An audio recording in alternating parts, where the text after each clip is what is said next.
Era akhir tahun 80-an hingga medio tahun 90-an adalah masa-masa terkelam industri film Indonesia.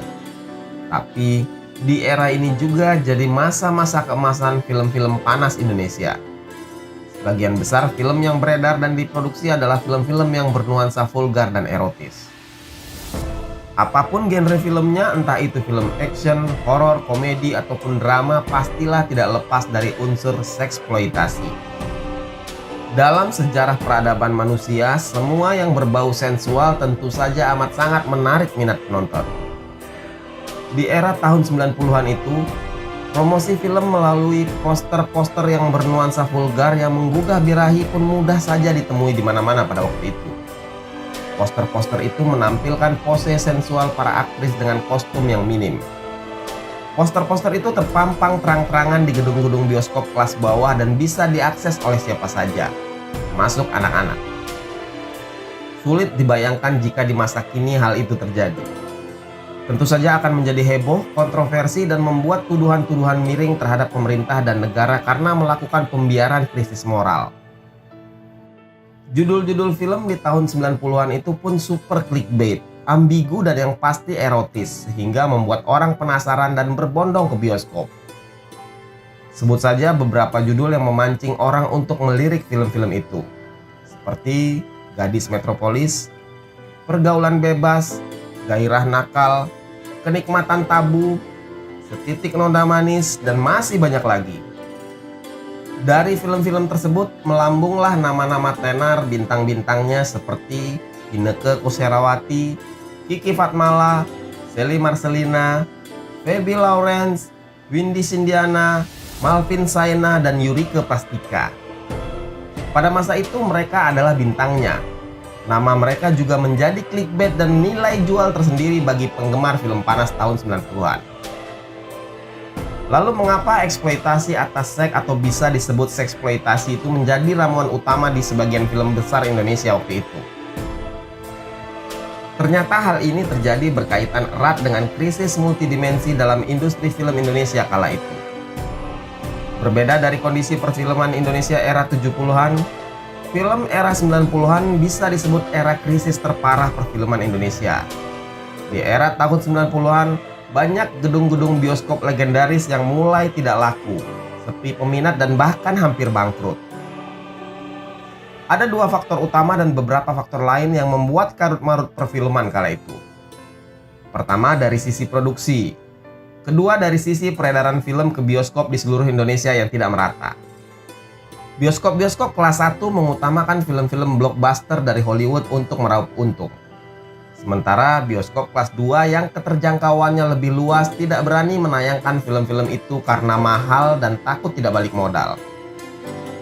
Bagi produsen film Indonesia sendiri sulit untuk bersaing melawan film-film berkualitas dari Hollywood itu. Lalu pemikiran paling pragmatis tentu saja membuat film berbiaya murah dengan pasar kelas bawah. Solusinya adalah film yang mengandalkan nuansa-nuansa seksualitas yang gampang dijual daripada harus bertaruh dengan ketidakpastian.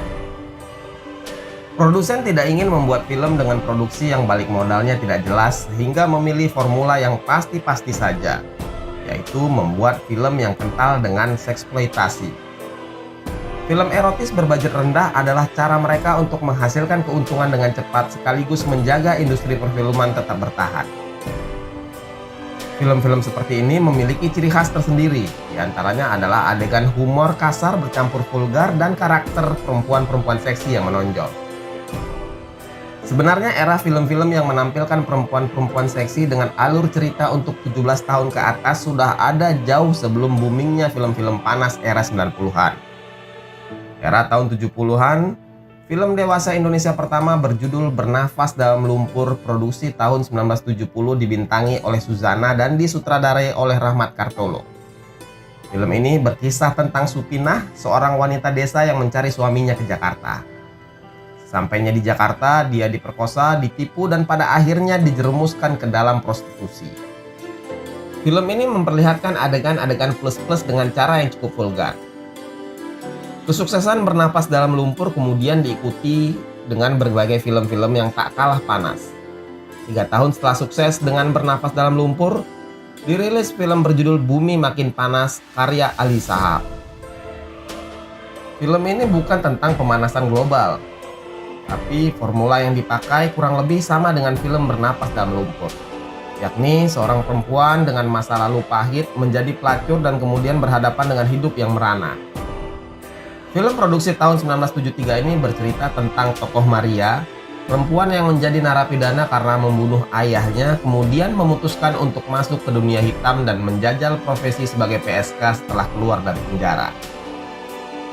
Tahun 1976, ada film Inem Pelayan Seksi hasil karya sutradaranya Abbas Akub dengan pemerannya antara lain Doris Callebaut. Pada era tahun 80-an, nama Eva Arnaz yang melejit. Dia membintangi film berjudul Midah Perawan Buronan dan Bumi Bulat Bundar. Jangan ditanya adegan panas di dalam kedua film itu. Ada adegan panas di dalam sungai dan ada juga adegan yang cukup bikin panas dingin banyak orang. Kemudian di akhir tahun 80-an, tepatnya tahun 1988, muncul film Pembalasan Ratu Pantai Selatan.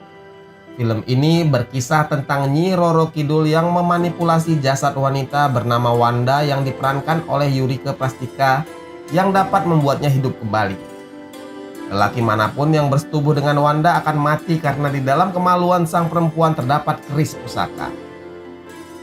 Pada saat berperan sebagai Wanda, Yurike pun tampil dengan berani. Dia memakai pakaian berbahan tipis sehingga memperlihatkan bagian intimnya. Bahkan ada juga sebuah adegan yang menampilkan bagian dada sang aktris secara terang-terangan tanpa sensor apapun. Hal ini kemudian mengundang protes dari sejumlah kalangan masyarakat dan sempat dicekal. Film ini kemudian di-remake dengan menggunakan beberapa aktor luar negeri dan dirilis kembali dengan judul Lady Terminator. Hasilnya, meski dicekal di Indonesia, film ini digemari sebagai film cult di luar negeri, seperti di Amerika, Prancis, Italia, Jepang, dan Thailand. Sejak itu memasuki tahun 90-an, film-film panas berbudget murah ini semakin marak di tanah air. Pemerintah Orde Baru pun sepertinya merasa dilema dengan hal semacam ini. Karena bagaimanapun harus diakui bahwa film-film dengan adegan-adegan vulgar itu laku di pasaran dan jelas membantu industri perfilman yang sedang mati suri.